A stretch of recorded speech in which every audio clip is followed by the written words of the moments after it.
I'm in the cool Karo Highlands of Sumatra in the popular vacation town of Berastagi. It's cool because of the elevation, 4,200 feet above sea level. This town is a favorite place of escape from the equatorial heat of northern Sumatra's tropical lowlands. That's been true since Dutch settlers established it as a hill station and built a boarding school here in the 1920s. And no wonder, it's surrounded by lush mountains, including 2 towering volcanoes, and it's a gateway to gorgeous Lake Toba, a giant caldera from a previous volcano that blew its stack thousands of years ago. I'm staying in a guest house on a country lane where farmers and horsemen share the road with tourists, most of them who've come up from Medan, a city of 2.5 million people, about 60 miles away. While this is a super popular place for Sumatrans, it's still a bit off the beaten path for foreign tourists. You won't find a ton of English speakers outside hotels and some restaurants. And if you hop on a local minibus between villages, best not count on much communication with the driver. Just go with the flow. Highlands tourist towns in Southeast Asia usually fit into one of 2 categories: quiet and bucolic, or mini cities stuffed into a tight space surrounded by pristine nature. But in Berastagi's case, it's really both. The main drag through town, which is actually the highway that continues up to the lake, is crawling with traffic. And yet get off the highway and you'll find sleepy lanes that fan out in all directions into the countryside, where many of the hotels and small inns are located, including mine. If you saw my earlier video from Banda Aceh, which is overwhelmingly Muslim and the only region of Indonesia operating under Sharia law, you might be surprised by Berastagi. But Protestants and Catholics together outnumber Muslims 2 to 1 here, owing mainly to the fact that the native Karo people, like the ones in this neighborhood where I'm walking, and many of whom speak Karoese in addition to Indonesian, tend to be Christian, which itself is interesting because Dutch missionaries didn't make much headway with them during the colonial era. Most Karos turned to Christianity after Indonesia gained independence in 1945. Throw in a smattering of Buddhists and Hindus, and you've got a little melting pot here. You can see the houses in this neighborhood are simple, they're very compact, and all of them have corrugated tin roofs, which makes a very exciting sound, shall we say, every time it rains, which is frequent, especially during rainy season.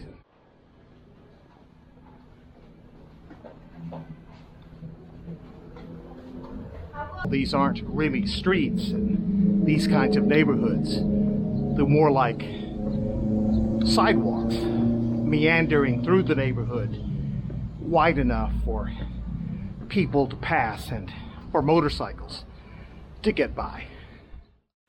To get a better feel for the Karo culture common to the Berastagi region, there's no better place than a historic settlement a half-hour from town.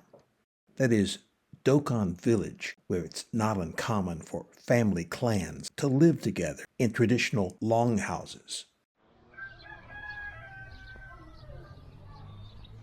When the Dutch arrived in the late 19th century, they found the Karo living in villages like this one, consisting of clans in traditional large wooden longhouses like the ones you see here. The Karo were especially resistant to Dutch efforts at colonization. As a strategy to break down that resistance, the Dutch introduced Christianity to the Karo Highlands. But as I mentioned earlier, they didn't make much headway. But late in the cycle of Dutch influence, things began to change. In the years leading up to Indonesian independence in 1945, the Dutch established Berastagi as a kind of agricultural experiment station. This Berastagi thrived in relation to other Karo settlements. Protestantism gained a foothold. Today, 250,000 people in so-called Karo land have adopted Christianity.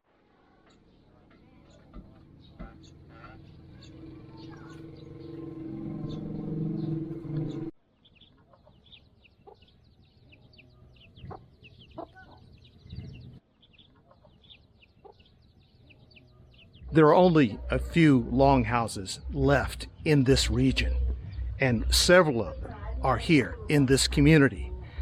And what makes them so unusual is that not only are they historically preserved, but they are still inhabited by families, extended families. My guide, Maddie, arranged a visit to one of the longhouses.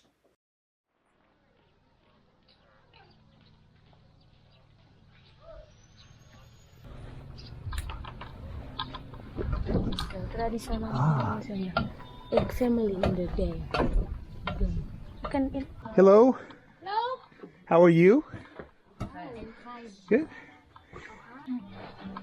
She doesn't understand anything that I'm saying, I'm sure. It's, as you can tell from looking at the outside, elevated on stilts with a steep palm thatched roof with moss growing over part of it as added protection. Rather dark inside, but cool for this climate.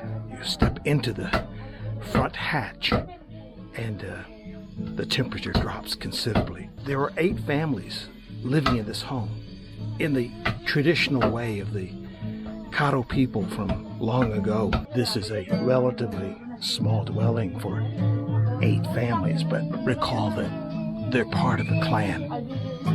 And so they share public space. They have their individual mats, their bedding, and they have a fire going with tea, at least in one corner, besides the young woman who is playing the guitar in the background. There's a young man who's chopping wood just across from her.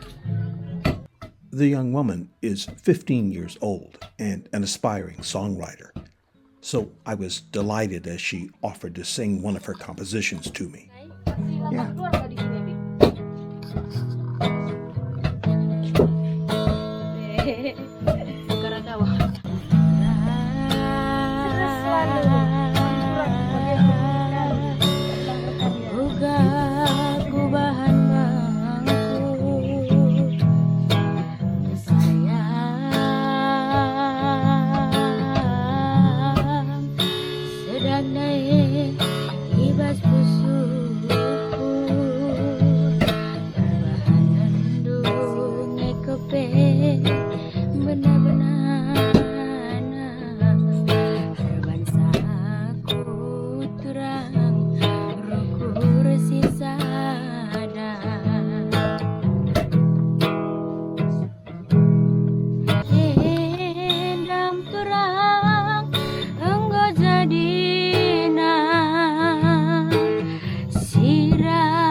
Beautiful. They're longhouses that were undoubtedly here during the Dutch dominance. Most of them are gone, both in this village and in Berastagi and the other places where they existed. But certain clusters have been preserved under government edict with an unusual and a rather, I think, appropriate arrangement to maintain the authenticity of these dwellings, at the same time making sure that they are indeed preserved. And that is by allowing families to continue to occupy them. The lovely thing about the arrangement that people are continuing to live in these longhouses in the same way that they have for centuries is, in my view, a much better solution than just trying to cordon them off and depend on financing for a museum, which would never work given the sort of off the beaten path location of many of these dwellings. I probably should spin the camera around and show you what quote-unquote modern housing looks like in this village and others like it today.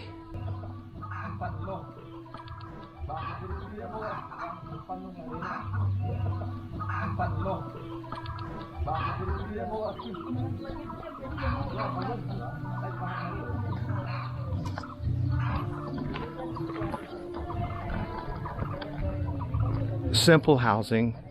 The thatch has been replaced on the roofs by tin. It's more economical. And brick and plaster have replaced wood. Hello. How are you? How are you? What's your name? No? You don't understand me? Okay. Nice to see you. Yes. Bye-bye. Bye-bye. Everybody's friendly here. Even the small kids, they know the word hello or whatever. They want to talk with you. They're curious about who you are. You can't communicate with them because of the language barrier, but it still gives you an accurate impression of what the people in the highlands are like. Very friendly, curious, and hospitable.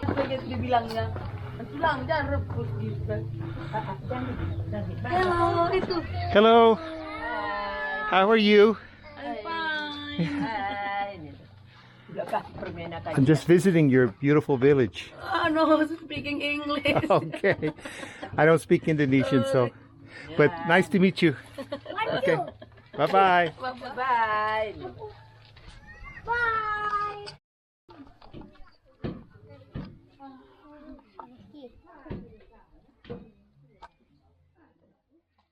Bujur kelang duwe mama piti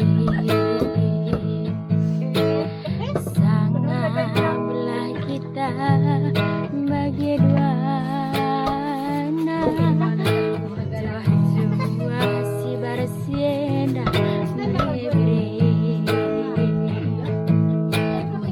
jua si barsienda berbiri